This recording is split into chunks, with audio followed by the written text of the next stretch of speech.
ডেভস academy YouTube চ্যানেলে সকলকে স্বাগত। আজ আমরা দ্বাদশ শ্রেণীর তৃতীয় সেমিস্টারের সংস্কৃত বিষয়ের পাঠ্যাংশ যোগঃ কর্মসু কৌশলম পড়ব।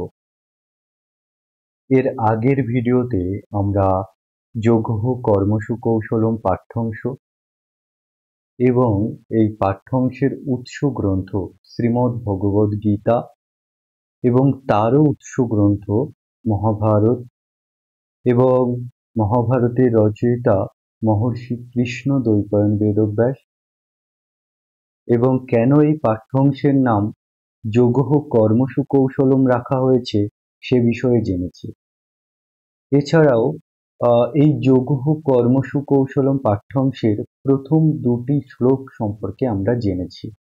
তো যারা এখনো যোগঃ কর্মসু কৌশলম পাঠ্যাংশের পার্ট 1 এর ভিডিওটা দেখোনি তারা অবশ্যই কিন্তু পার্ট 1 এর ভিডিওটা দেখে নেবে।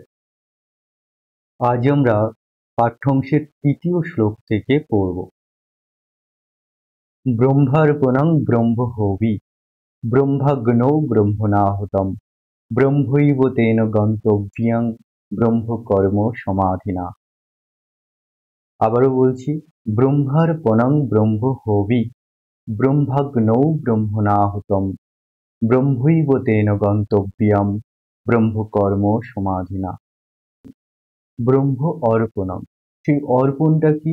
ব্রহ্ম, অর্থাৎ যজ্ঞকুণ্ডে যেটি আহুতি প্রদান করা হচ্ছে, যা আহুতি প্রদান করা হচ্ছে বা সেই আহুতি প্রদান রূপ কর্ম, সেটাও কি সেই অর্পণ রূপ কর্ম, সেটাও কি ব্রহ্ম।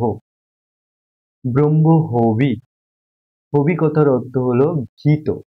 সেই যজ্ঞরূপ কর্মে যে ঘৃতটা আহুতি প্রদান করা হচ্ছে সেটাও কি? সেটাও ব্রহ্ম। ব্রহ্মাগ্নৌ, ব্রহ্মরূপ অগ্নিতে ব্রহ্মণাহুতম, ব্রহ্মের দ্বারাই হোম করা হচ্ছে। ব্রহ্মৈব তেন গন্তব্যম ব্রহ্মকর্ম সমাধিনা। ব্রহ্মকর্ম সমাধিনা তেন ব্রহ্মৈব গন্তব্যম, অর্থাৎ ব্রহ্মকর্মে সমাহিত চিত্ত ব্যক্তির দ্বারা, ব্রহ্মকর্মে সমাহিত চিত্ত ব্যক্তির দ্বারা ব্রহ্ম প্রাপ্তি হয়ে থাকে। দেখো, আমরা আরেকটু বিস্তৃতভাবে বুঝবো। এখানে যজ্ঞ কর্মের একটা উদাহরণ দেওয়া হচ্ছে। এখানে যজ্ঞরূপ কর্মে যেটা অর্পণ করা হচ্ছে বা অর্পণ রূপ ক্রিয়া, সেটাও কি ব্রহ্ম। হবি, হবি মানে ঘৃত, ঘৃতটাও ব্রহ্ম। অগ্নিটাও ব্রহ্ম, যে অগ্নিতে আহুতি প্রদান করা হচ্ছে সেই অগ্নিটাও ব্রহ্ম। ব্রহ্মণাহুতম, এবং ব্রহ্মের দ্বারাই কিন্তু হোম যজ্ঞটা করা হচ্ছে। এইরূপ সবকিছুতে যিনি ব্রহ্ম দেখেন, অর্থাৎ যার মতে সবকিছু ব্রহ্মময়, অর্থাৎ সমস্ত কিছুর ভিতরেই কি ব্রহ্ম বিদ্যমান। যে ক্রিয়াটা করা হচ্ছে সেটাও ব্রহ্ম, যে হবি অর্থাৎ যে বস্তুর দ্বারা হোম করা হচ্ছে সেটাও ব্রহ্ম, মানে সবকিছুতে ব্রহ্ম দেখছে। এবং অগ্নিটাও ব্রহ্ম, এবং জগতে যা কিছু আছে সবকিছুই কি ব্রহ্ম। এইরূপ যে চিত্ত হয়েছে সে সর্বদা কি ব্রহ্মরূপ কর্মে সমাহিত থাকেন এবং তার দ্বারা অচিরেই ব্রহ্ম প্রাপ্তি হয়ে থাকে। এটা শ্রীমদ্ ভগবদ গীতার জ্ঞানযোগ নামক চতুর্থ অধ্যায়ের 24 নম্বর শ্লোক। আমরা এবার এর পরের শ্লোকে চলে যাব। তদ্বিদ্ধি প্রণিপাতেন পরিপ্রশ্নেন সেবয়া উপদেক্ষ্যন্তি তে জ্ঞানং জ্ঞানিনস্তত্ত্বদর্শিনঃ। তদ্বিদ্ধি প্রণিপাতেন পরিপ্রশ্নেন সেবয়া উপদেক্ষ্যন্তি তে জ্ঞানং জ্ঞানিনঃ তত্ত্বদর্শিনঃ। তত্ত্বদর্শী জ্ঞানী পুরুষগণ। তত্ত্বদর্শী মানে কি? যিনি ব্রহ্মজ্ঞান লাভ করেছেন, ব্রহ্মতত্ত্ব লাভ করেছেন, সেই তত্ত্বদর্শী জ্ঞানী পুরুষগণ সেই ব্রহ্মজ্ঞান সম্পর্কে উপদেশ দিয়ে থাকেন। তো সেটাই বলছে যে তত্ত্বদর্শী জ্ঞানী পুরুষগণ ব্রহ্ম বিষয়ক উপদেশ দিয়ে থাকেন। তদ্বিদ্ধি, সেটা তাদের কাছ থেকে জানবে। কেমন ভাবে জানবে? প্রণিপাতেন। প্রণিপাত কথার অর্থ হচ্ছে ভক্তি বা বিনয় সহকারে প্রণাম জ্ঞাপন করে। পরিপ্রশ্নেন, উপযুক্ত প্রশ্নের মাধ্যমে। পরিপ্রশ্নেন মানে কি, সেই ব্রহ্ম বিষয়ক উপযুক্ত প্রশ্নের মাধ্যমে সেবয়া এবং সেবার দ্বারা সেই জ্ঞান তাদের কাছ থেকে লাভ করবে। তত্ত্বদর্শী জ্ঞানী পুরুষগণ সেই ব্রহ্ম জ্ঞান বিষয়ক উপদেশ দিয়ে থাকেন। তো সেটা প্রণিপাতের দ্বারা, দীর্ঘ নমস্কারের দ্বারা, ভক্তি বিনয়পূর্ণ নমস্কারের দ্বারা, পরিপ্রশ্নের উপযুক্ত প্রশ্নের দ্বারা এবং সেবার দ্বারা সেটা কিন্তু জানবে। এটাই এই শ্লোকটার মূল অর্থ। তো এটি শ্রীমদ্ ভগবদ গীতার জ্ঞানযোগ নামক ৪র্থ অধ্যায়ের ৩৪ নম্বর শ্লোক। তো আমরা এর পরের শ্লোকে চলে যাব। নহি জ্ঞানেন সদৃশং পবিত্রম ইহ বিদ্যতে তৎস্বয়ং যোগ সংসিদ্ধ কালেনাত্মনি বিন্দতি। নহি জ্ঞানেন সদৃশং পবিত্রম ইহ বিদ্যতে তৎস্বয়ং যোগ সংসিদ্ধ কালেনাত্মনি বিন্দতি। দেখো এখানে বলছে যে জ্ঞানের সদৃশ্য, অর্থাৎ সেই ব্রহ্ম জ্ঞানের সদৃশ্য পবিত্র কিছু ইহ জগতে নেই। নহি জ্ঞানেন সদৃশং পবিত্রমিহ বিদ্যতে, সেই ব্রহ্ম জ্ঞানের সদৃশ্য পবিত্র কিছু এই জগতে নেই।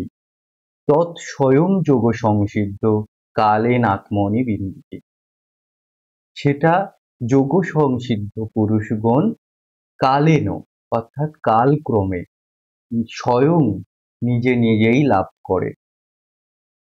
তো দেখো এই যোগ সংসিদ্ধ সম্পর্কে শঙ্করাচার্য বলছেন যোগেন, কর্মযোগেন সমাধি যোগেন চ সংসিদ্ধ। এই কর্মযোগ সম্পর্কে আগের ভিডিওতে আলোচনা করা হয়েছে, তো আগের ভিডিওটা কিন্তু সবাই দেখে নেবে। তো কর্মযোগ কি? কর্মযোগ হচ্ছে নিষ্কাম ভাবে কোনো কিছু কর্ম করা, নিষ্কাম ভাবে কোনো কর্ম করা, অর্থাৎ ফলের আশা না রেখে কর্ম করা, সেটাই হচ্ছে কর্মযোগ। এবং সমাধিযোগ কি না, সমাধিযোগ হলো এক কথায় ব্রহ্ম চিন্তায় নিজেকে লীন করে দেওয়া, এটাই হচ্ছে সমাধিযোগ। তো সেই কর্মযোগ এবং সমাধিযোগে সংসিদ্ধ যে ব্যক্তি তাকেই বলা হচ্ছে কি যোগ সংসিদ্ধ। সেই যোগ সংসিদ্ধ ব্যক্তি নিজে নিজেই কি এই পবিত্র ব্রহ্ম জ্ঞান লাভ করে।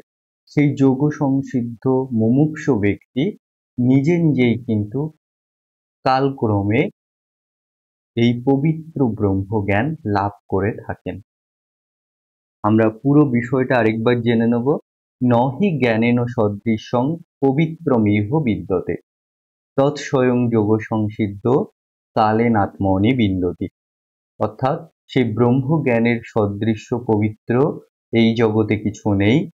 যোগ সংসিদ্ধ অর্থাৎ কর্মযোগ এবং সমাধি যোগে সংসিদ্ধ মুমুক্ষু ব্যক্তিগণ কালক্রমে নিজে নিজেই সেই ব্রহ্ম জ্ঞান লাভ করে থাকেন। তো এটা শ্রীমদ্ ভগবদ গীতার জ্ঞানযোগ নামক ৪র্থ অধ্যায়ের ৩৮ নম্বর শ্লোক। তো আমরা এর পরের শ্লোকে চলে যাব।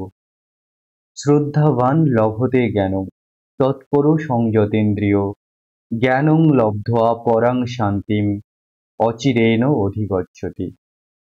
শ্রদ্ধাবান লভতে জ্ঞানম, শ্রদ্ধাবান অর্থাৎ এই যে ব্রহ্মজ্ঞানী ব্যক্তিগণ, ব্রহ্মতত্ত্বজ্ঞানী, এই যে ব্রহ্মতত্ত্বজ্ঞানী ব্যক্তিগণ, তাদের প্রতি শ্রদ্ধা ভক্তি প্রভৃতি থাকা। এবং শুধু কিন্তু সেটাই নয়, শ্রদ্ধা কথাটির কিন্তু আরেকটি অর্থ আছে, গুরু উপদিষ্ট বেদান্ত বাক্যেষু বিশ্বাস। এটা কিন্তু সদানন্দ যোগীন্দ্র তার বেদান্ত সার গ্রন্থে বলছেন।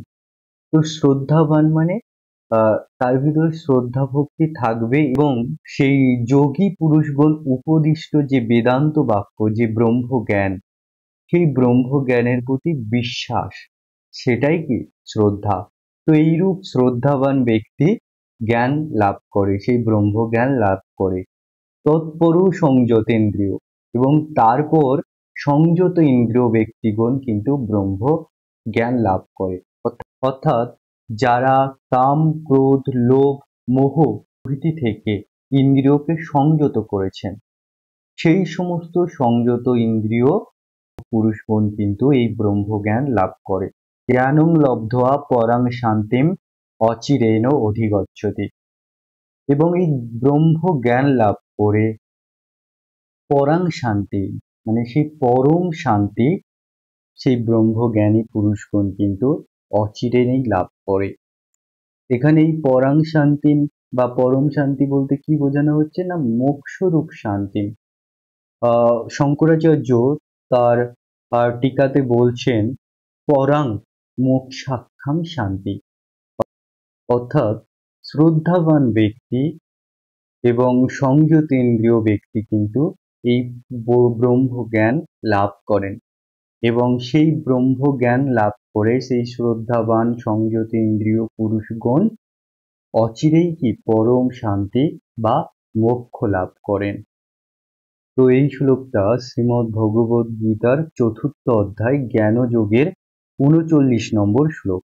আজ এই পর্যন্ত।